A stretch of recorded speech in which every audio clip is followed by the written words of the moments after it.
This is a time for every human being to build themselves into a higher possibility. If you get one problem, let's see how to handle that. Don't multiply it in your head. If you shift this focus, we will go through any kind of time. When time to act in the world becomes open, you will be in a great advantage. If you're committed to enhancing your life, lifestyle will happen.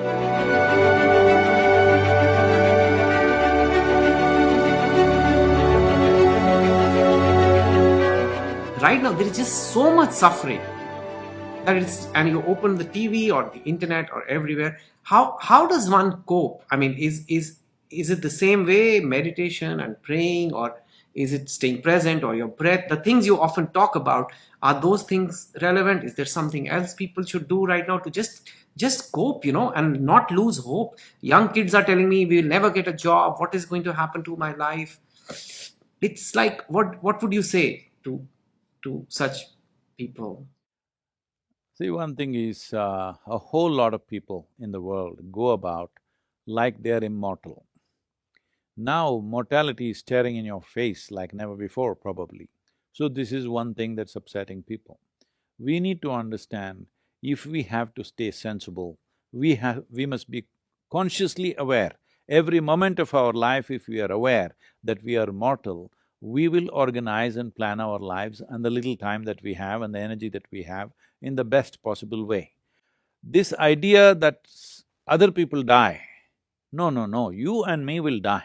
We want to complete our time and die, that's all. There's no such thing as we will not die.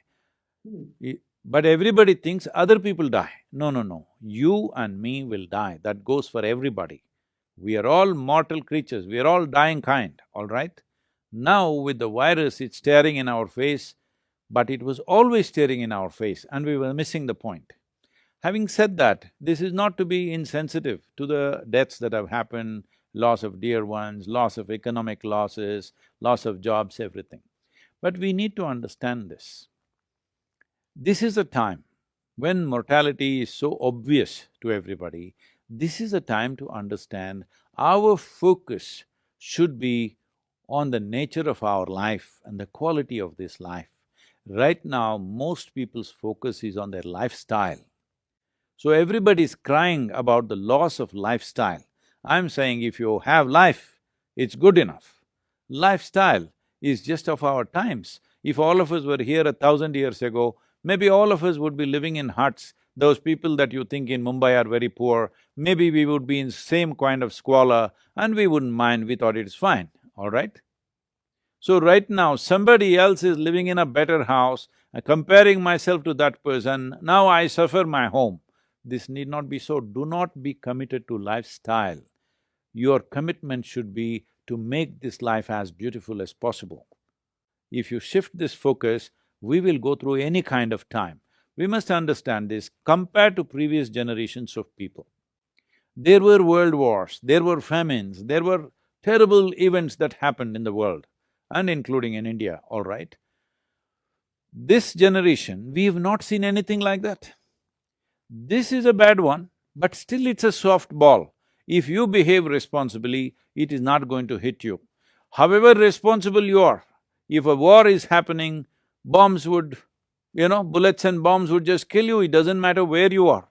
Today, unfortunately in India, we have this problem because I've been talking to so many people, I'm saying this.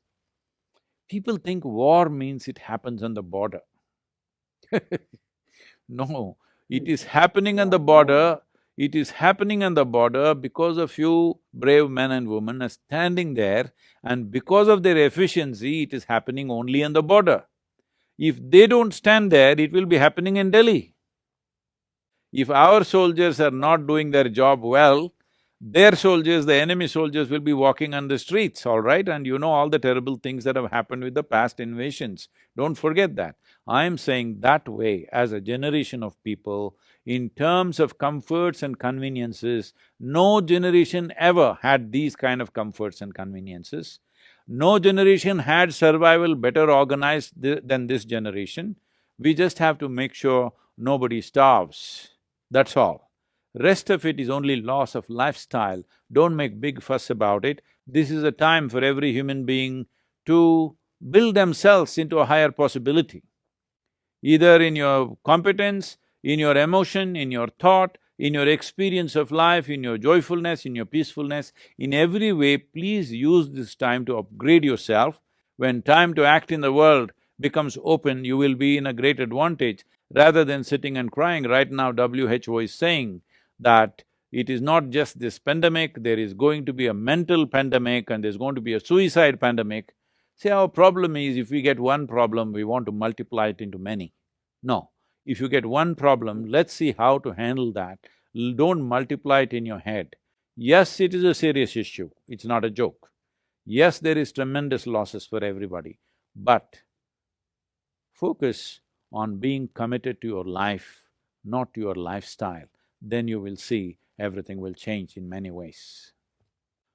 See, if you committed to a lifestyle without being committed to enhancing this life, inevitably, one way or the other, you will move into crime.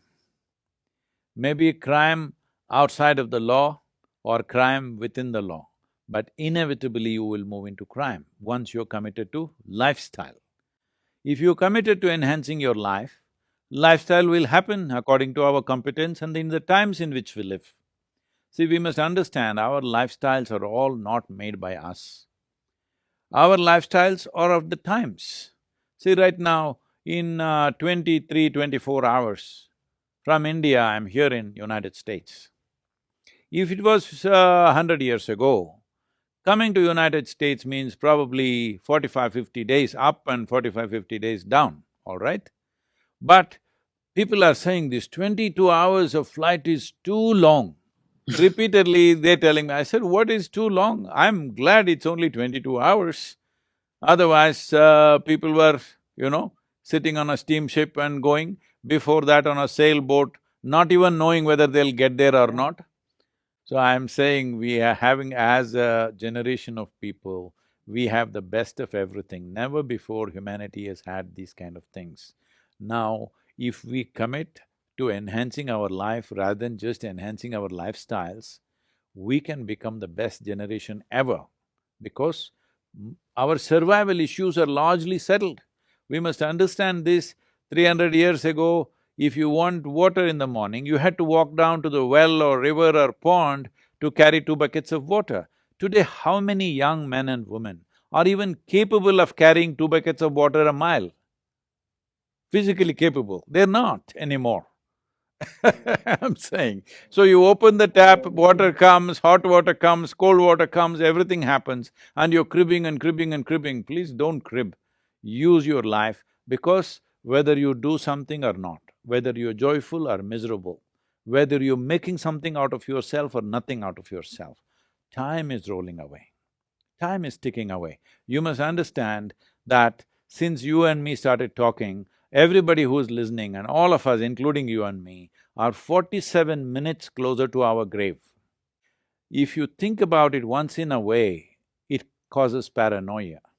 But if you listen to the body, every beat in the body, it is clearly saying it is mortal, all right? Always it is reminding you it is mortal. If you are conscious every moment of your life, well, you wouldn't want to waste one moment doing something that doesn't mean anything to you. You would do only what truly matters to you. If all of us were doing only what genuinely matters to us, we will be living in a fantastic world, pandemic or no pandemic.